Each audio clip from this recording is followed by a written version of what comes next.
पिलू, आज काय बनवू मी? कैरीचा पाना. ओके. नमस्कार मंडळी, तर स्वागत आहे तुमचं सगळ्यांचं पुन्हा एकदा मॉम अँड सिंड्रेलाज किचनमध्ये. उन्हाळ्यात मुलांना थंड आणि हेल्दी काही द्यायचं आहे, तर चला तर आज बनवूया गोड आंबट कच्च्या कैरीचं पन्ह. तर सगळ्यात पहिले इथे मी अर्धा किलो कच्ची कैरी घेतली आहे. त्या कैऱ्या स्वच्छ पाण्यामध्ये धुवून घ्यायच्या आहे, जेणेकरून त्यावरची धूळ, माती किंवा चीक निघून जाईल. कैऱ्या मोठ्या आणि कडक घ्यायच्या आहे, पिकलेल्या नको. आता कैऱ्या चांगल्या धुवून झाल्यावर स्वच्छ कापडामध्ये घेऊन पुसून घ्यायच्या आहे. कैऱ्या छान पुसून झाल्यावरती कैऱ्यांना सगळ्या बाजूने सुरीने उभे चीर द्यायचे आहे, जेणेकरून कैऱ्या शिजतील तेव्हा त्याचे साल काढायला अगदी सोपं पडेल. चला आता कैरीचं पन्ह करायला कैऱ्या पहिले शिजवून घेऊ. तर त्याकरता मी स्टीमर घेतला आहे. आपल्याला कैऱ्या वाफेवर शिजवून घ्यायच्या आहे, पाण्यात नाही, कारण पाण्यात शिजवल्याने कैऱ्यांची टेस्ट निघून जाते. ह्या स्टीमरमध्ये आपण ढोकळा, इडली, वड्या, मोमोज असे भरपूर पदार्थ करू शकतो. हे स्टीमर मी खूप अफोर्डेबल प्राईसमध्ये विकत घेतलं आहे. तुम्हाला जर लिंक हवी असेल तर मला कमेंट नक्की करा. स्टीमरमध्ये 1 ग्लास पाणी टाकून वर जाळीवरती कैऱ्या शिजायला ठेवून द्या. आता आपण पन्हात टाकायला ड्रायफ्रूट्स कापून घेऊ. माझ्याकडे बदाम अवेलेबल होते म्हणून मी ते घेतले. तुम्ही काजू किंवा पिस्ता पण टाकू शकता किंवा प्लेन पन्ह पण ठेवू शकतात. आपण लहान मुलांकरता बनवतोय, थोडं हेल्दी बनवायचं म्हणून ड्रायफ्रूट्स नक्की टाका.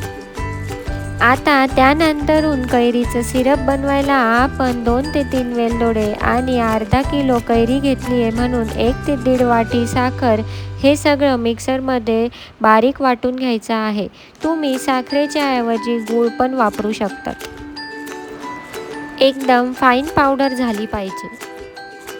10 ते 15 मिनिट झाल्यावर कैरी छान शिजली की नाही हे पाण्याकरता सुरीने चेक करून पहा. कैऱ्या शिजल्यावर थोड्या गार झाल्यावर त्याचा गर काढून घ्या. उन्हाळ्यात शरीरात उष्णता वाढते, पण कच्च्या कैरीचं पन्ह बॉडी कूल ठेवायला खूप मदत करतं. मुलं पाणी कमी पित असतील तर असं टेस्टी पन्ह दिलं की ते इझिली हायड्रेटेड राहतात. कच्ची कैरी डायजेशन सुधारायला मदत करते, म्हणून समरमध्ये हे एक परफेक्ट ड्रिंक आहे. कैरीमध्ये भरपूर प्रमाणात व्हिटॅमिन सी असतं, जे मुलांची इम्युनिटी स्ट्रॉंग करतं आणि उन्हाळ्यात आजारांपासून प्रोटेक्ट करतं. कैऱ्या छान शिजल्या होत्या म्हणून गर छान निघाला. काही कैऱ्या निब्बर असतात, तर तुम्ही हा गर मिक्सरमधून पण पेस्ट सारखा करून घेऊ शकता. आता सिरप बनवण्याकरता आपण गॅसवर कढई ठेवून त्यात हा गर किंवा पेस्ट टाका आणि मीडियम फ्लेमवर ठेवा. नंतरून त्याच्यात वाटून घेतलेली पिठी साखर टाका किंवा गूळ टाकला तरी चालेल, अजून हेल्दी बनवण्याकरता. हे मिश्रण एकजीव होईपर्यंत हलवत राहा. लक्षात ठेवा, पाणी अजिबात टाकायचं नाही.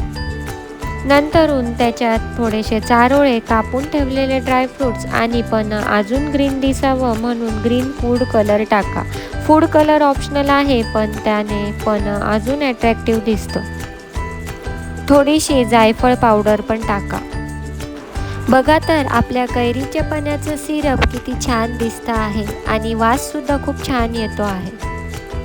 सिरप एकदम थिक होईपर्यंत लो फ्लेमवरती हलवत राहा. त्यानंतरून सिरप गार झाल्यावरती एअरटाईट काचेच्या कंटेनरमध्ये स्टोअर करून ठेवा. हे पन्ह तुम्ही 2 ते 3 आठवडे सहज वापरू शकतात फ्रीजमध्ये ठेवून. उन्हाळ्यात मुलांना भूक लागत नाही, पण कैरीचं पन्ह दिलं की त्यांची भूक नॅचरली वाढते.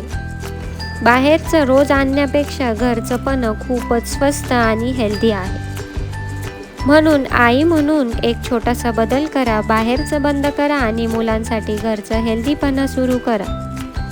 नैसर्गिक, साधं आणि घरगुती हाच खरा समर केअर आहे. बाहेरचं सोडा आणि या समरला घरचं हेल्दी ट्रेंड बनवा, हो की नाही? मी ग्लासच्या काठांना मीठ आणि तिखट लावला आहे. आपण जर लहान मुलांसाठी करत आहोत तर चाट मसाला पण लावू शकतो. त्यानंतरून सिरप 2-2 चमचे ग्लासमध्ये टाका आणि ग्लास भरून पाणी टाका. बघा तर किती छान अट्रॅक्टिव्ह रिफ्रेशिंग समर ड्रिंक दिसत आहे. तुमच्या लहान मुलांना नक्की आवडेल.